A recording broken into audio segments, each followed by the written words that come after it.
ঘুম থেকে উঠতে না উঠতেই বাড়িতে প্রচুর গিফট আসা শুরু হয়ে গেছে। তারপরে সন্ধ্যেবেলায় আমরা সবাই মন্দিরে প্রণাম করে চলে গেছিলাম হো ক্যালকাটা, যেখানে মামি পাপাদের 50th অ্যানিভার্সারি প্রোগ্রাম ছিল।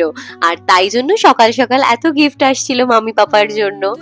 পৌঁছেই দেখি মামির সব ফ্রেন্ডসরা চলে এসেছে, পাপারও আসছে অলমোস্ট, আর ফ্যামিলি সবাই ছিল। কেকটার ডিজাইন কেমন লেগেছে তোমরা জানিও।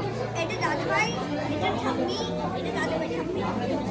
ওকে আমলে দায়েরা হচ্ছে শাখা মামলে দায়েরা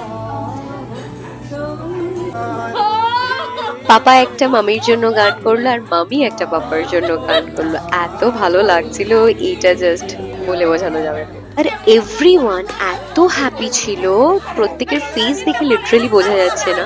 এনারা সবাই ছিল মামির সব ফ্রেন্ডস, কেউ স্কুলের ফ্রেন্ডস, ম্যাক্সিমামই সব স্কুলের ফ্রেন্ডসই ছিল। তারপরে শুরু হয়ে গেল খাওয়া দাওয়া। আমার বাড়ি থেকে বেশ দিদি, অমিত দা, বাবেন, সৌমেক, মা বাবা এসেছিল। তো অনেক দিন পর, 5 দিন পর তাদের সাথে দেখা হয়েছিল, খুব এক্সাইটেড ছিলাম। তারপরে মামি বাবাদের খেতে দেওয়া হলো, কি সুন্দর সাজিয়ে ওনারা দিয়েছিল হো ক্যালকাটা থেকে। আর তারপরে আমরাও খেলাম, বাকি গেস্টরা খেয়ে তো চলে গেছিল।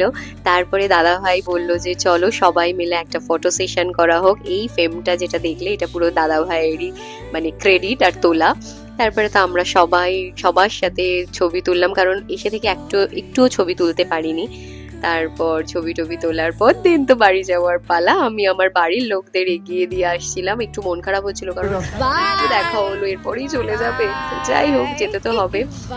খুব আর আমার এই লোকটাই তোমরা প্রচুর ভালোবাসা দিয়েছো, থ্যাংক ইউ সো মাচ। এটা হলো আমাদের পরিবারের পুরো ছবিটা।